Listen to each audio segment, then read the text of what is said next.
Bonjour Jean-Paul Betbès. Bonjour. Avec les sanctions suite à la guerre en Ukraine, y a-t-il un risque de récession mondiale? Oui, il y a un risque de récession mondiale parce que ces sanctions qui, à l'heure actuelle, frappent la Russie pour la punir d'une certaine manière d'avoir attaqué l'Ukraine et la faire ralentir de point de vue économique, ces sanctions se rajoutent à la situation qui est déjà compliquée que nous vivons avec la pandémie. N'oublions jamais que la pandémie n'est pas finie, même on peut penser qu'elle revient avec son cortège d'interrogations, d'inquiétudes et de ralentissement.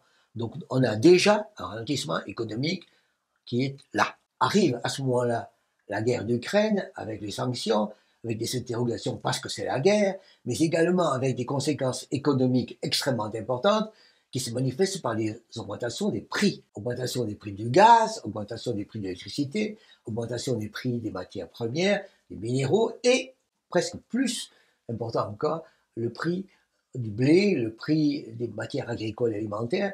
N'oublions jamais que la Russie et l'Ukraine sont des grands exportateurs de blé. Et donc, ils sont en train de faire monter ces prix, tout simplement parce que c'est la guerre, parce que c'est la crise, ce qui fait monter l'inflation, ce qui fait monter les taux d'intérêt à long terme, et ce qui inquiète tout le monde.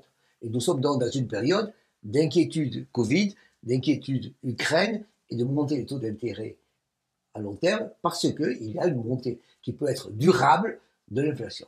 Les taux d'ailleurs à court terme peuvent également monter à cause de ça et provoquer un risque de stagflation. À ce moment-là, effectivement, vous avez raison.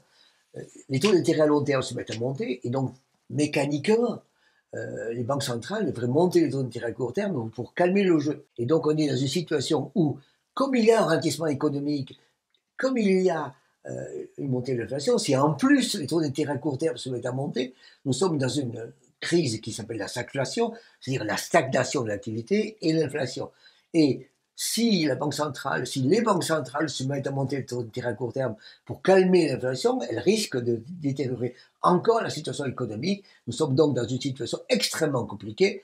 Nous avons une crise du Covid, nous avons une guerre très compliquée, économique et sociale, qui nous vient d'Ukraine, et nous avons là une situation plus difficile à gérer encore pour les banques centrales. Oui, donc comment faut-il agir?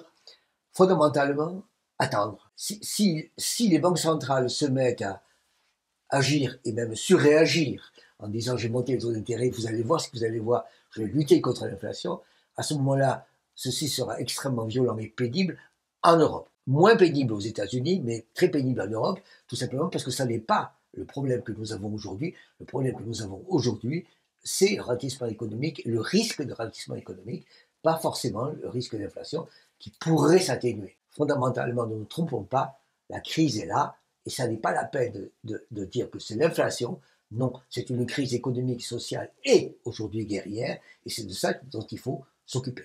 Merci Jean-Paul Betbès. Je vous invite à vous abonner, je vous invite à liker, je vous invite à en parler, je vous invite à faire des commentaires. Donc, je vous invite, merci.